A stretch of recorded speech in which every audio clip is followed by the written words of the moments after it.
People assume that managers know how to negotiate their own promotions and pay rises and all of that. They don't, because no one is actually teaching us this.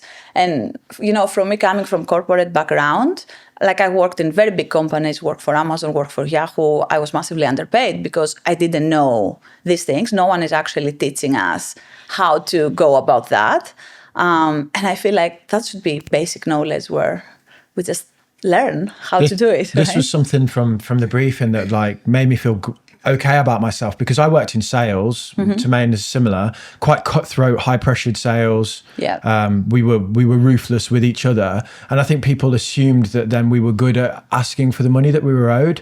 And I was probably underselling myself a lot. Was like the best person at the job, but then wasn't demanding pay rises and was just seeing higher commissions as my reward. Yes. Not going, I need you to double my basic, because, do you know what I mean? It was just like, well, I'll just sell more and earn more. I think what I've observed through my clients is that most people, they don't even know that they deserve more.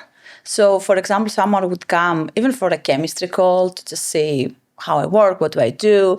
And the first question I ask is, how much is your salary? What's your full package? All of that. And within half an hour, I can tell how senior the person is. Like I've done that for hundreds of people. So for me, it's easy to understand the level of seniority. And I know everybody's salaries across different industries, different levels of seniority. So I know where they should be roughly, what's their band. So immediately I'll tell them, oh, you're massively underpaid. And they would say, what? And I said, yes, you should be between this and this. And they say, you're delusional, you're crazy. And then a few weeks, months, depends, after they get the money and they realize it's just because they didn't even know that they were already at that level. They didn't know what's going on in the industry. They don't know what market rate is. Yes. Do you think this is really common then, that people don't know and that they struggle to kind of ask? Yes, and I also think it's a confidence thing and a mindset thing. So a lot of us, we grew up learning that you do what you do really well and magically you will be rewarded. Yeah. But that doesn't work.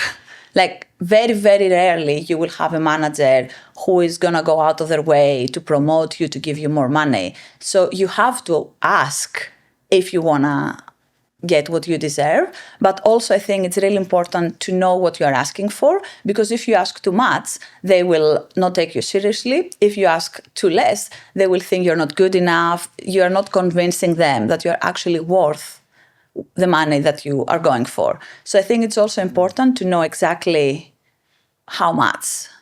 Isn't it really hard to do that though? Because your company, like businesses don't always like to let people know how much employees are earning. There's like this company called Glassdoor, and you can kind of see how much the average salary is in a company, but it's pretty hard. You don't know if you can trust it. You don't know if you can trust it, and you don't know if you're more senior than that person in different circumstances. So how would someone go about finding what they should be, what the benchmark is?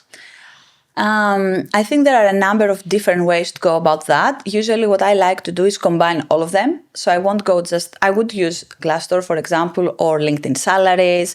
A lot of companies, even if you go on LinkedIn in the job section, you can see the band. Yeah. And I think I would start even a step before. So first is identifying what is your title. So a lot of people, they might be senior already, they might be performing at that level, but they might not know about that. So first we need to identify what is their level of seniority, where they are, what is the title that actually describes what they're doing, which might not be the title they actually have, or usually it's not the title they have. And then we would look Glassdoor, we would look LinkedIn. We will ask other peers, might not be in the same company, but across the industry, mentors, coaches, people like me who know people's salaries and they can understand a little bit the market and where things are going. So I feel there are a number of different ways. One of my favorite ways actually is getting a job offer.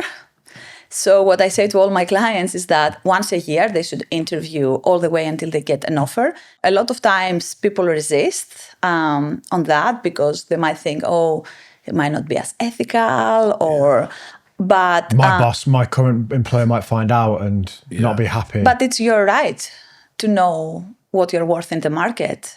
Otherwise, how will you evaluate yourself But I think it's you also, end up then getting kind of managed out, and like your opportunities close off at your current if organisation. you're like, I need to take today off because I'm going for an interview. Obviously, you're not saying Or that. you can say, I need to take today off because you see, that's most people are like, oh, I don't feel very well, I'm going to take today off. But then if you come back 2 months later, you're like, I got this job offer. They're like, wait a minute, all those sick days were you interviewing? So Well, actually, first of all, I think you can do it really discreetly. Like you don't really need to tell them that you're doing that. But it's more about your own self-confidence, because that's the best way to actually understand where you are now and where would you place yourself in the market. And a lot of times with clients that they were trying to get them a pay rise or a promotion, that is giving them also more confidence to negotiate more, to ask for more, because they know that actually, yes, I could get that money somewhere else.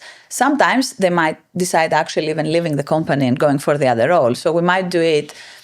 Sometimes I will just challenge them, for example, to do it as a test when I see their emotional blockages, confidence issues, imposter syndrome. So I'll just push them to go through the interviews just so they see for themselves.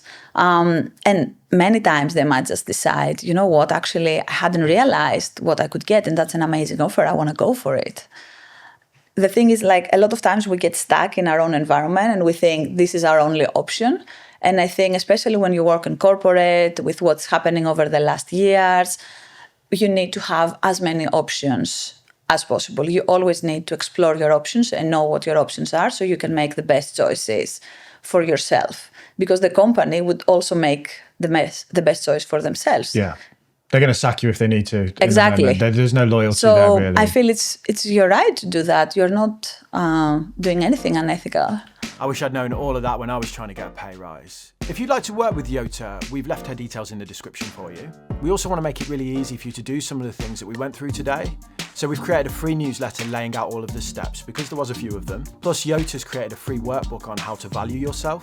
You can find all that linked in the description, and I really hope it helps you get what you're worth.